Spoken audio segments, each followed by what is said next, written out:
సర్లా ఇవి టీ తీసుకో. అబ్బా నేను టీ మానేసిందండి, తాగను. ఎందుకు?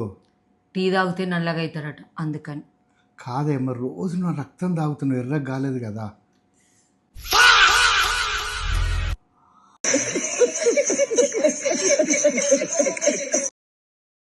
సర్లా లేచిందంటే సెల్లు పట్టుకునేనా, టిఫిన్ చేయాలి, వంట చేయాలి, ఎన్నిసార్లు చెప్పాలి, ఎంత చెప్పినా కానీ నీకు మెదడికి ఎక్కించుకోవేంటే.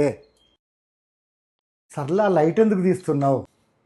నిన్న ప్రవచనాలలో చెప్పిండ్రండి, భర్త ఏమన్నా లైట్ తీసుకోవాలి అన్నారు, అందుకని.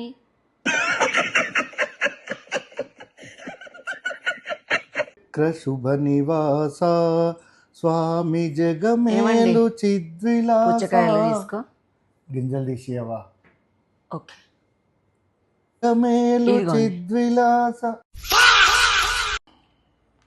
ఏమండి, పిండిలో మీ మగవాళ్ళందరూ ఆడవాళ్ళ ఎడమ చేతికి ఎందుకండి ఉంగరం దొరుకుతారు?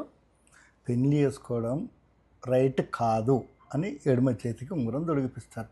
అది మేము తెలుసుకోక పెళ్ళి చేసుకున్నాం. ఏం చేస్తాం?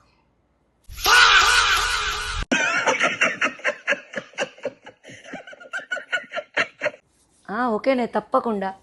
మాకు తెలిసిన వాళ్ళందరికీ చెప్తా. తప్పకుండా చెప్తానే. ఓకేనా? ఉంటా మరి.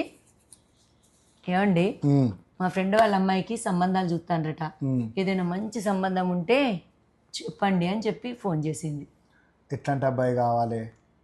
అబ్బాయి బాగా చదువుకొని ఉండాలి, మంచి ప్యాకేజ్తో పెద్ద ఉద్యోగం ఉండాలి, మంచి గుణగణాలు ఉండాలి, ఎలాంటి చెడ్డ అలవాట్లు ఉండొద్దు, చిన్న కుటుంబం కావాలి, మర్యాదలు గౌరవము అన్నీ మంచిగా ఉండాలి, మంచి కుటుంబం ఉండాలి, మంచిగా పొడుగు ఉండాలి. అది మంచిగా హైట్ ఉంటుంది, 5'4" ఉంటుంది, 5'7", 8, 5'7" కూడా అది ఒప్పుకుంటలేదు, 5'9", 5'10", 5'10" ఎత్తుండాలి, ముఖ్యంగా అందంగా ఉండాలి.